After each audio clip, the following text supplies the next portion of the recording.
Welcome back. I'm rather Incoherent, and today we'll be discussing Alessandra Zorzi.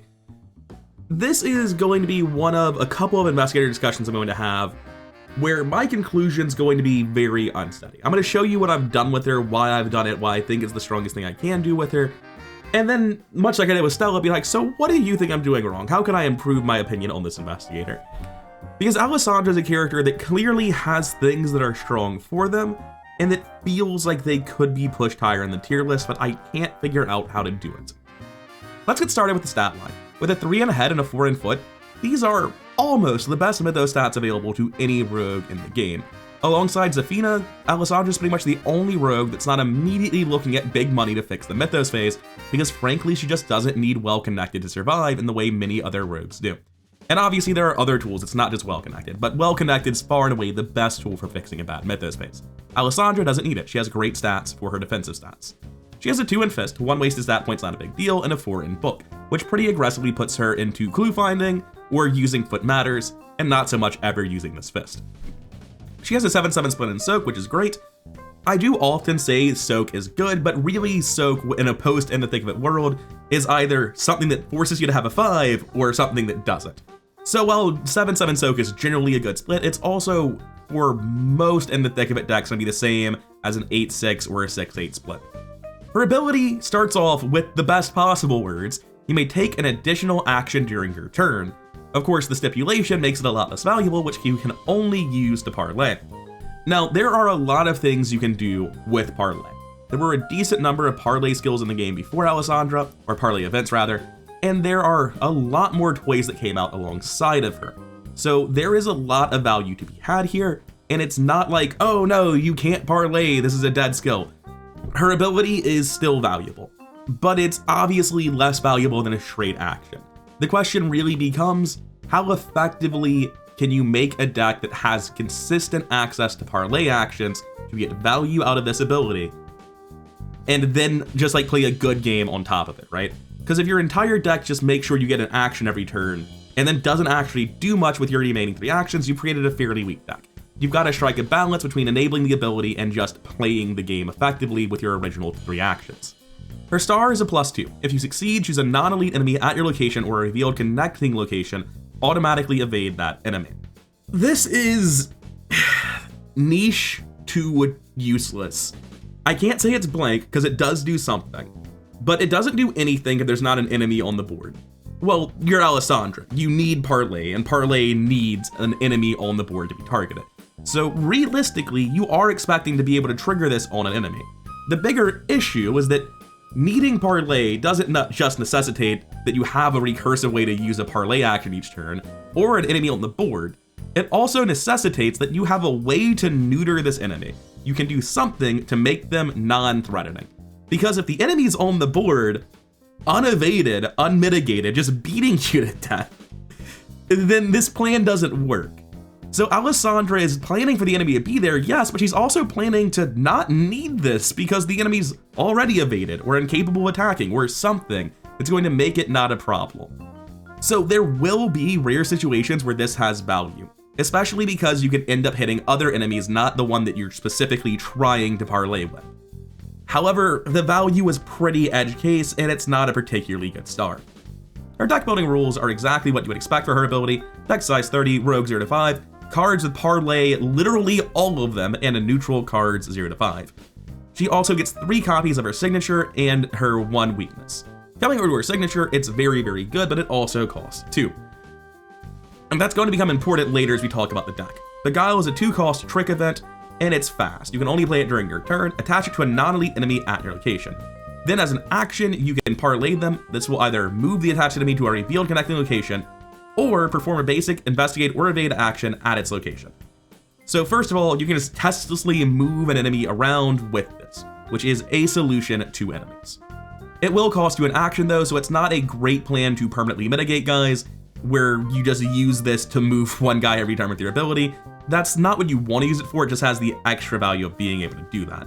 The big things this allows you to do is it allows you to investigate or evade at its location, and evading it is, again, generally not what you want to be doing with this, because if you're using your parlay action to evade the guy that you need to parlay, we're going in circles here. But investigating as a parlay action, now that has value. This is a way to get value out of Beguile, The rest of this is really ribbon features that are not the main purpose of Beguile. So I can spend an action and 2 resources to attach one of my 3 copies of Beguile to a non-elite enemy at my location, and then as long as that dude is alive, I can parlay with them and investigate. If I fail while resolving it, I will discard Beguile, and you may activate this ability from any location. That last part's actually pretty big.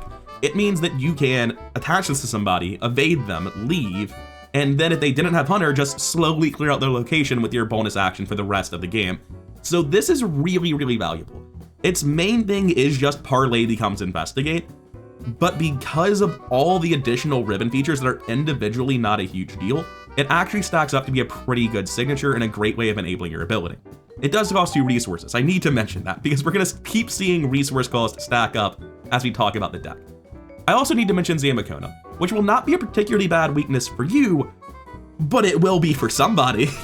Usually, your signature weakness is a massive problem for you and not for your team. Zamacona is very much not that.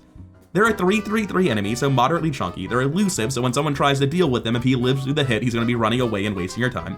He spawns at the nearest empty location if able, so he will spawn with you if there's nothing else to go to, but otherwise he will not spawn with you and you're going to force whoever deals with him to walk over to the guy. Alessandra cannot parley with them, and that makes it very hard for Alessandra to cleanly deal with Zamacona. There are ways, if you're building with Eyes of Elucia, that's like the cleanest solution to Zamacona, but if you're not running the very specific ways Alessandra can deal with this man, then you have to deal with this. Forced the first time, Alessandra parlays each round, place 1 Doom on Zamacona. So, in my experience, this has just been like, Alessandra, with all of her parlay abilities, will be meaningfully good at helping manage enemies, but you are going at some point to tell like a more dedicated fighter or a flex that can actually deal damage directly, like, hey dude, I'm sorry, you gotta go deal with that guy. I just cannot deal with him. I don't have the tools on my board. He's gonna be like 2 or 3 copies of Ancient Evils if we don't get him killed. So walk over there and kill him. Preferably with 3 damage, otherwise you're gonna have to walk over there and kill him a second time. And that's a lot of pressure to be placing on your teammates.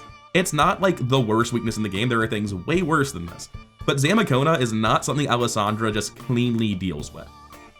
Coming over to the deck list I played through Hemlock Vale, this has 62 experience, so we're not gonna look at this much longer. And it does sort of get into the problem that I had with Zamacona. I will point out, 25 events, 0 skills is a deck like no other I've ever played, and it shows you that there's something I'm really concerned with in deck building that's warping my play incredibly heavily. My fault, not yours. Coming down to the quote-unquote deck core, we're still looking at 39 experience with 0 events and 2 copies of Tempt Fate. So let's talk about the weirdness that's going on. Tempt Fate is actually a pretty solid card if you have anyone on your team who's playing token fishing. I was playing alongside of an event-based Kohaku that was trying to recur the new Read the Signs and Spectral Razor all the time, so this really helped them do that. And I really like running Tempt Fate if I can get any excuse to do it. Because a 28 card deck is inherently more consistent than a 30 card deck, you can play this whenever you want and effectively just lower your deck size, as long as the tokens aren't a negative, and in my case they're even a positive. Now what is it that I want to be so consistent for?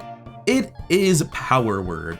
Power Word, as you can see, has miles of text, and the really important part of this text, unfortunately, is the taboo, which isn't even like properly shown here. Let me just open up the card page. Coming over to Power Word, this card art is actually horrifically inaccurate to the real effect of the card post-taboo. It's a 3-cost asset, it is a spell, customizable fast, play only during your turn, attached to a non-elite enemy at your location, and action, if the attached enemy is at your location, parlay, give it a command, limit once per round per command. And it gives you go, move the enemy in the direction of your choice, and cower, the enemy exhausts.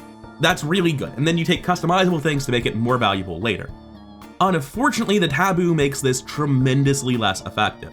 That parlay is no longer just a parlay, now it requires you to test 3 head. Additionally, it just straight up loses the second command. It keeps go, but Mercy is just removed from the list of customizable options, Mercy previously being a thing that allowed you to heal your teammates incredibly effectively.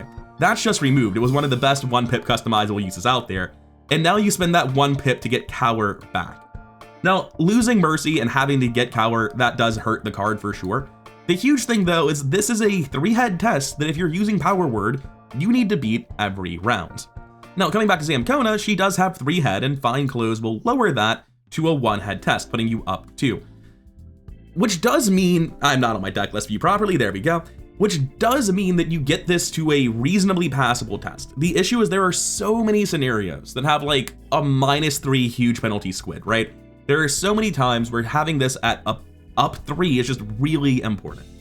So if you want to use Power Word post taboo, you need to get Power Word out. You need to have Fine Clothes on. You really desperately need to get at least +1 to head. You wouldn't mind being up 4. And for that, you have stuff like Dario, Black Van, Gias. You can use Well Connected on it if you have to. Those are the best ways of continuously boosting head every turn in a rogue. The issue is that if I need to pass this Power Word test every round, round over round, I basically have to be wearing Fine Clothes, and I need to find and enable a second bump for my head to get to +3 and really feel safe with it.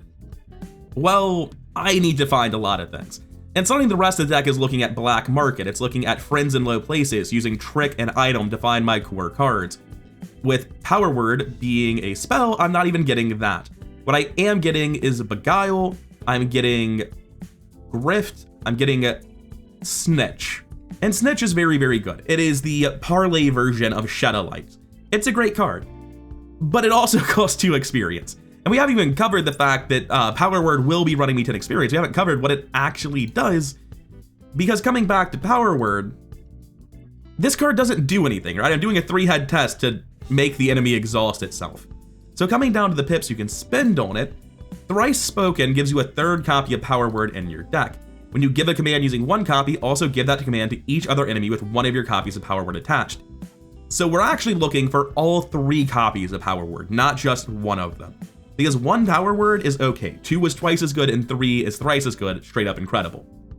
And we also just straight up need Tongue Twister as well. Those 3 pips give us when you parlay with Power Word, you may give up to 2 different commands, allowing us to do Cower to exhaust them and make them not a problem, and then something else. And then for the rest of the pips on this card, I actually took all 4 of the 1-cost pips. Mercy's just Cower now, you have to take that one. But the other ones are Betray, allowing you to deal damage to an enemy at this location with an equal or lower fight value than the enemy you're parlaying. Confess, which allows you to get clues if the enemy's health is higher than the Shroud. And Distract, which allows you to evade as long as your parlayed enemy has more foot than the enemy you're trying to evade. So with Power Word, we can potentially exhaust 3 enemies and find 3 clues for our free action from being Alessandra. That's the best case scenario. You can also evade an enemy and deal damage to enemies. There are a lot of ways that are sort of unpredictable because just like you don't know before you're in a specific circumstance, will your enemy have higher fight? Will it have higher foot? Will it have the ability to get a clue by having more health than Shroud? You need all of these to ensure that whatever circumstance you're in, you're probably going to be able to get an enemy. And then based on how the scenario is playing out, you might choose to parlay a guy that has a ton of health because then your fighter doesn't have to deal with it and he's going to reliably get clues for the rest of the scenario.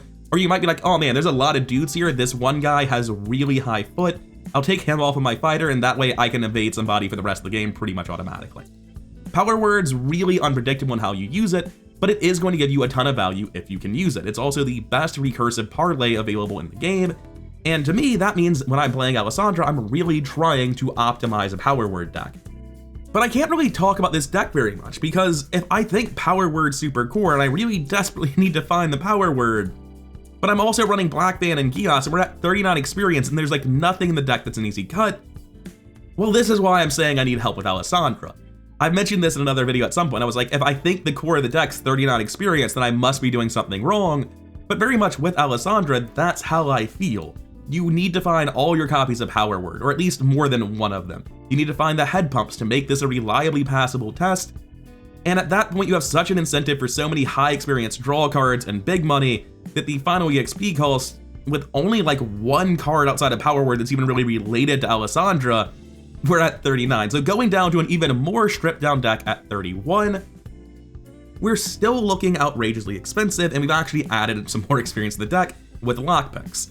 Because frankly, the low-level Alessandra I played was too weak. I think I shouldn't be taking In the Thick of Incoherent's Obel, which sounds like a bad thing to say when the deck core is that expensive, but rather taking it for lockpicks, and I'll be using them for a very long time, and frankly, you just need the ability to reliably get clues outside of your ability, and I was too all in on finding Power Word. Now I do want to say, going back to like the original deck that helped, this is way too much experience. I consistently had the experience of I found all my copies of Power Word and contributed in massive and super meaningful ways, and my character was very powerful. It was one of the few campaigns I played where while playing it, I was like, oh my god, this is a high roll. This doesn't reflect the character. Scenario after scenario after scenario. I just didn't fail power word tests when I was only up 2. I always had an opening power word, quickly found additional power words, never went too long without finding a fine close. I just consistently got everything I needed. And like, to be fair, I built the deck to do exactly that. I really can't cram a much more draw into this. But I feel like the experience I had was definitively above average. Coming down to the core deck, the cuts were big money because everything else is just more core. Power word is like the first in experience, the thing you absolutely positively need to do. It's the thing the deck is built around, the most powerful effect this character can use for their ability. And then once we have 3 copies of power word, well, we need to pass the test, we need to find them, friends in low places to help draw the stuff we desperately need. Not necessarily power word itself, since it's the only spell in the deck, but more specifically, find clothes, any of my other assets, the cigarette case, the lockpicks, and things like Beguile, which like just give me the highest chance of finding it. Additionally, this Friends in Low Places is one using Experience to look at 9 cards and Clever to sort them into whatever order I need. I'm not necessarily all in on finding the card trait I want, I just want to find a couple of things, put them in my hand, and then sort the rest of the cards with the best stuff on top. And then we have Black Market. We're all in on this Black Market. We're playing this with a 0 skill density so that no matter what pulls out of our deck, we can use it. So this is a core deck where it's literally just power word and the shit that you need to find it. The only other cards are adaptable because it should always be in your deck plan. Kieran's Oval for more experience, Easy Mark because it is one of the best cards in the game, it's also draw and consistency, Lockpick so that we can do something if we miss, and Snitch, which is one of the just straight up most powerful things in the game. Cost 1, experience 2, fast event, play after you succeed at a parlay skill test, discover 2 clues among your location and connecting locations. This is just Shedda Parlay, right? It's Shedda Light, but for Parlay, it's incredibly strong, and I would get this before I even got big money. But coming down to the deck core, when you start the game, well, you start with Lockpick's Easy Mark because, again, this is a character where Kieran's Oval would be greatly appreciated scenario 1, but I look at the deck without Lockpicks level 1, and I'm like, wow. So I really am just investigating with 4 book quite a lot, aren't I? And I can't really find a way around that other than running Lockpicks 1. I think it's worth using in the thicket for that. As for the rest of the deck, you really want Dario to stay above 10 resources. Planning to build into big money, you should have excess economy anyway. This will help you with getting ahead once you have power word, and getting to 5 base bulk is very nice. Cigarette case for draw, well connected for Mythos phase, because again, you're planning on sitting at least 10, so +2 once a turn's pretty good. Fine clothes for your parlay attacks. Can't even talk for your parlay effects, namely Beguile. That's the main one in your starting deck. Breaking and entering and intel report are just generally good. Kicking the Hornet's Nest helps you find somebody to parlay. It'll be better later in the campaign than it is at the start. One of the big things you'll see a lot in the start of game deck is we'll try to do something like kicking the Hornet's Nest into breaking and entering, and then you put down a Beguile and leave the location. Where you really don't play kicking the Hornet's Nest independently, like your whole turn plan is you kick the Hornet's Nest, then you break and enter, then you bail and you finish the location with the Beguile. And then we have a good chunk of excess economy, but with intel reports and Dario being core parts of the deck, that makes a ton of sense. String of Curses is just one of the most efficient parlay things, where for 1 cost you can do a parlay, which for you will be a bonus action. You choose a non-elite enemy at your location, and you can either auto-evade it if you want to for 1 doom, but it won't be killable, but you'll get a clue. If you have something like a rat that just doesn't need to die this turn, that can be great. Alternatively, if there's something with doom on it that had to be dealt with, this is labeled as Kluber, but it's very much like a lot more flex than technically flex usually implies in my deck tags. You manage a lot of enemies. Once you have power word, you kill a lot of enemies too. So having the ability to be like, don't worry, main fighter, you can deal with the big guy that's on the Kluber. I don't have a solution to that. I'm gonna go kill that Acolyte. And just having a guaranteed no test free action to kill an Acolyte is very valuable with the secondary effect. Guts and manual decks are just generally good. The deck has good Mythos stats. This makes you better in the Mythos phase and draws towards what you need. And one of Perception's a filler card that could very well be anything. And then when you come over to the actual core of the deck, Power Word is the thing you immediately want, the thing that you need to really do your job. After that, it's really what flavor of draw you think finds it most efficiently. I was blown away by Friends in Low Places, using Clever and Experience to just sort my top 9 cards and then take what I wanted out of it. It's obviously not that good. Initially, I was only taking Beguile, basically, and Grift. Later on, I got to take my Fine Clothes. I really think Friends in Low Places might be second upgrade material. And then after that, you probably won't black market before you go into anything else. And we're already talking about a 20 experience deck with just those 3 cards. But I can't overstate that Power Word, like, look how long this text line is. It's ridiculous. Power Word has the amount of power you would expect out of that much text, even with the tabooed parlay. If anyone played her untabooed with Power Word, I cannot overstate how much simpler and more powerful that makes the character. Because right now, for me, the huge deck building puzzle with Alessandra is how do I make a deck that actually passes this test reliably every turn and doesn't waste actions on it? And if I just didn't have to pass a test to do this, oh my god, she gets so much better. And coming down to the starter deck, this is a functional Clover and Flex. Like, if you evaluate it as main Clover, it's not great. But if you evaluate it as somebody who's like a relatively clue-tilted Flex in scenario 1 that rapidly balances out, and the rest of your team can know and accommodate for this with stuff like I've got to plan on a Seeker, for instance, or a main fighter that is going to upgrade into their clue finding ability as opposed to starting with very much of it, there are plenty of things that you can do to accommodate for your Flex starting out tilted notably more in one direction than they want to be.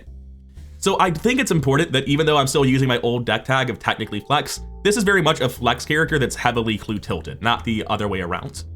Coming over to the tier list, I currently have Alessandra near the top of my C tier, and I'm extremely conflicted about her. I knew I was always going to be. I decided to just like get over it and talk about her because I'm not going to play another campaign to test her. I find myself with precious little time to actually play Arkham right now, and a lot of reason not to as I'm nursing a, I want to say damaged arm, but that feels like very detached and third person passive.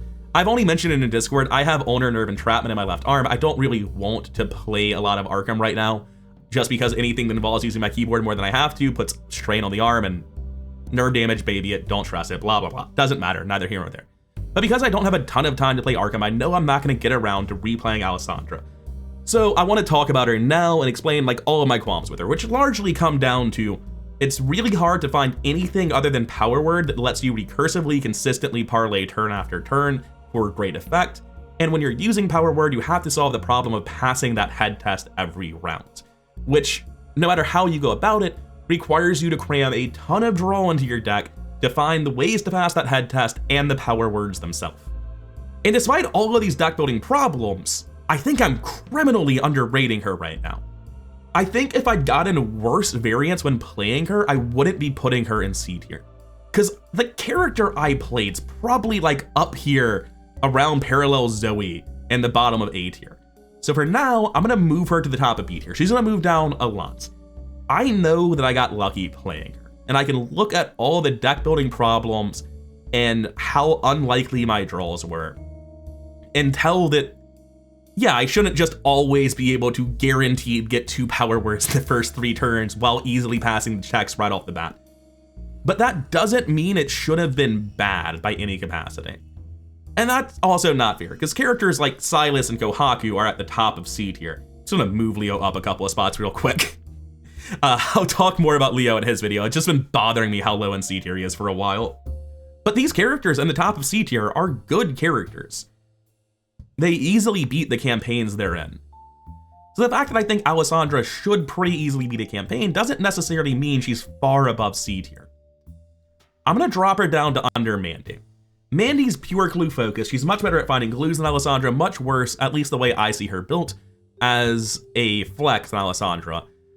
I could compare her to Kaimani as well. Kaimani's more balanced. It's because Alessandra's so clue tilted and then so unpredictable in exactly how she'll flex that it makes her so hard to quantify. With a lot of characters, you'll be like, all right, I get this many clues, I do that much enemy management, I can more or less look at the sum total of the character.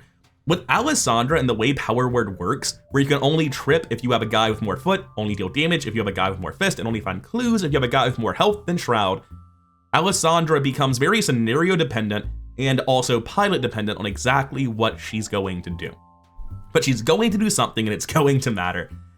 And that is the hardest thing to evaluate. The first time we played Hemlock Vale, I was playing Alessandra in our blind run. And when we got to the longest night, we all were of the opinion, if it weren't for Alessandra, we would just be dead. And every time I played Longest Night, we've had somebody say that about something. And it's part of why I love Longest Night so much is that it's that hard. But the fact that Alessandra was able to meaningfully carry the team in a scenario like that does imply that the something unpredictable she will contribute is a very high quantity of something. She doesn't have a ton of setup time for how incredibly important finding core cards are. With like a big money character, you're like, oh, I need to play all of these setup cards. And yeah, eventually Alessandra wants to do that. But these core cards, Beguile and Power Word, are fast. I'm triggering them with a free action. So Alessandra's a lot higher tempo than those decks might leave you to expect. I really don't know. I think she doesn't belong in C tier. I'm not sure Carolyn does either. That's the thing, is like C tier is actually really strong at the top. You see C tier, you think they're weak. That's not the case. I would be happier with a Kaimani on my team than Alessandra. Same with Cheeseman. Cheeseman just doesn't give a shit about the Mythos phase. If you have the advanced whip, he can go off on his own and do anything. He finds a shitload of clues for someone who's as independent a flex as he is. I don't think she's better than Stella or Preston. So the real question is, do I think she should be above Carolyn? Oh, she might be better than Preston. I think she's better than Preston. Oh, that's hard to say. God, I have her next to the weirdest characters right now. Honestly, I mean, until you get to the very top of B tier, everyone in B tier is pretty weird. I'm gonna move Stella above Cheeseman. I think that's right. I think Cheeseman's a little bit worse than she is. And I'm really just trying to avoid the real decision point, which is like, where the hell does Alessandra live? Is it just right at the top of C tier? Her scenario 1's not spectacular. Very frequently her scenario 2 won't be either, just due to the nature of how much experience Power Word cost. I really, really value scenario 1 and 2. Those are very important to me. Does she just end up right back where she started under Carolyn? Carolyn has, like, yeah, she gets a ton of really valuable experience in her first couple of scenarios, but I feel like she's still better than Alessandra before then. And Alessandra has a ton of important pieces after that core experience that Carolyn doesn't really have the same way. I think after all of this wishy-washy bullshit, we've moved her right back to where she started, and it's very possible that as we go through these characters beneath her, she could fall all the way down to like Vincent Lee, because I really have to like sit down and think about Patrice, Silas, Kohaku, and Leo for their videos. Alessandra's strong. Her stat line is very good, one of the best stat lines any rogue has, to be honest. Her ability, while being a conditional action, is still a free action every turn, and there are powerful ways to capitalize on that. But Power Word is so experience hungry, and you need so much draw to not just find the copies of Power Word, but the things in your deck that let you reliably pass it, that you end up with a massive amount of core experience and a very constrained set of deck building ideas that really limits what I feel I can do with the character and how far I can push her. I could see Alessandra going up the list a lot if someone can convince me there is a non-Power Word version of Alessandra that simply doesn't have meaningful startup experience. Because having to pass this head test really does cripple the deck concept in a pretty big way. But I couldn't find any other way I was happy with to reuse the parlay action over and over and over again for her. And that leaves me in a world where I have no doubt a very strong late game character just like Stella Clark, but a much, much weaker early game character, and I value the early game very highly. It's why Daniela, who has some of the worst scaling over the course of a campaign out of any character, is high in my B tier. So Alessandra's good. Make no mistake, she can keep pace with the campaign even in those first scenarios, and by the midpoint of a campaign, she's gonna be very strong. Like every rogue, she's monstrous in the final scenarios. But yeah, Alessandra's just very, very boxed in. It feels like her ability pigeonholes her into a very small subset of cards, and you have to find a way to use them repeatedly. And I can't find a way that gets her much higher than this on the tier list. And before I move on, as I alluded to a little bit when I was moving Leo around, I do want to mention that Leo has some really interesting new stuff coming in Drowned City so far. It makes sense that he'd be getting support from Michael McGlynn since he is the Guardian with all access to Rogue, and Rogue so rarely gets a dedicated fighting expansion, so this next expansion is actually looking pretty good for Leo. I won't say anything beyond the new Luger exists. I'm not going to talk about card spoilers here since some people might be trying to avoid them. But the new Luger has some pretty interesting deck concepts to use alongside like an upgrade Leo Anderson with Survival Knife offhand weapons. That looks like a pretty hype deck that I'm very interested in trying. And I think it's very possible that Leo's like gonna move all the way from the bottom to the top of C tier by the time this investigator discussion series is finished. For now though, I'm done. I've been rather incoherent. Thank you for your time. If you made it this far, then please do press all the buttons to make the algorithm happy. And a heartfelt thank you to all the people supporting this channel, both as patrons on Patreon and channel members here on YouTube. Thank you for your time, and I'll see you in the next one.